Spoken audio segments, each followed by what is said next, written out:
ای کسافت او قدر خدا کن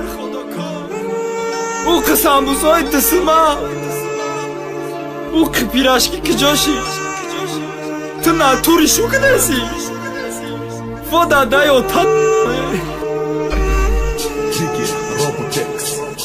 توی کدی رفتی بیا بیم بدایت داد چیالم فکری خدا که کشتستایم برای چلم منالم های فیوخه خدا کم ایلا زهر چابا چور مروجنی گفتی بردم حتی دا وقتی ابلام مای بحری خود گذاشتم کشی کمت سر باشا نکه دا نظرت پیر شیدم یافتی بخیدت یاشا دن از کی سسم اشتمی مرد یادت هست بگی بیام اشا نو خلاف آدمی پاست یک اصافاده نو دم روز خدا کد می بردم تنباله گش نبدم اکاش که خودم خوردم در خوابگاه می لرزیدم هر روز اگیش نگیره قرضای بد شیدم براست ای پیرش کی خریره تو دل اینجا مزدی کنه میگفتی بگی بخو قریب میمردم باشی که میگیش نمای پشتی تو با ای احوال هر سال اجداد میکم زاد روزی تره هر سال بزار شیده بدم ای چالای سستم خریره بگی بیام اشا شو کدی شد بخیرد ما با امید خیانت کدیم پدری یردت نلده وای سامبوسه های دستم میبردم خودم مرده بدم گش نگیره کاش که نخوردم سومی او قدر خدا که پیرش کی دو تا زن نشید و هرام اهمیت نداد من بعدشی کمش سر شد خورشی کم یاد کردم